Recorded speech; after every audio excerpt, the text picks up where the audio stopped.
In her words, far more people came through Ellis Island than are coming across our borders now. Not to confuse her with the facts, but that is demonstrably false. Last month, about 250,000 people came across the southern border illegally. That is roughly the population of Norfolk, Virginia. That is more than they came through Ellis Island, I should say, in a year. 1 month at the southern border, 1 year at Ellis Island. What's more, as we told you last night, those coming across the southern border are very different than those coming through Ellis Island. The families escaping oppression and famine in their country often waved American flags coming to the promised land. Those coming across the border now wave the flag of their home country, which is curious, considering they are coming to America claiming asylum from alleged oppression in their home country. With us now, Lieutenant Chris Oliveris of the Texas Department of Public Safety. Good to see you, sir. Thank you. And I know you put out that video as well of the Venezuelan flag on the island in Texas. What I'm most interested in is we're looking at this new video. We've got the video of the chase that you sent us as well. Is that these groups are so different than when you and I were on the border together. It's not families coming across begging for help. It is large groups of military-age men, well organized and well focused to get through your guys' defenses.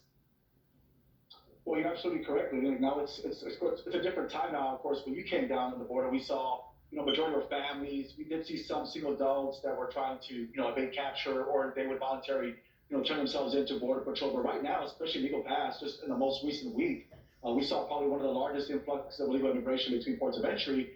And at the same time, 2 years ago, that's when we had the same situation in Del Rio with the Haitians. But predominantly in these groups, we are seeing middle-aged men, single males, single females that are amongst these groups, very little families that are coming across between the ports of entry. And I think a lot has to do with the fact that when you look back during Title 42, when we were in Brownsville, Texas, same situation. Majority were Venezuelans. We did have some families, but also we had many more single adult males and females that were coming across, and they were being released to the country. So obviously the word gets back to their country, and those that are making the journey to the Texas-Mexico border, that if you do come across and turn yourself in, then you will be released. And that's what we're seeing right now. And I think it's what's causing this influx with single adults, the fact that there is no consequences for these single adults, and they're being released to the country. So as long as that keeps happening, we're going to continue seeing this influx of people coming across the border.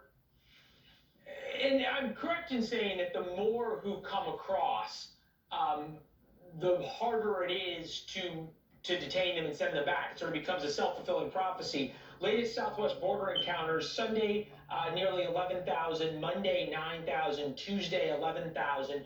You put that together, that's a Major League Baseball stadium in 3 days of people coming through. That's the ones we know about. We always have to talk about the ones we don't know about. Is it possible that we have all of these groups of military-age men, single men, coming across at one specific point, with trainloads of them behind them, without that being planned? Well, this is very coordinated. And one thing to keep in mind, of course, this is all orchestrated by criminal organizations in Mexico. They saturate areas along the border by sending large groups of illegal immigrants, whether it be in Texas or Arizona, and that depletes resources. We're seeing what's happening in Eagle Pass for now in real time.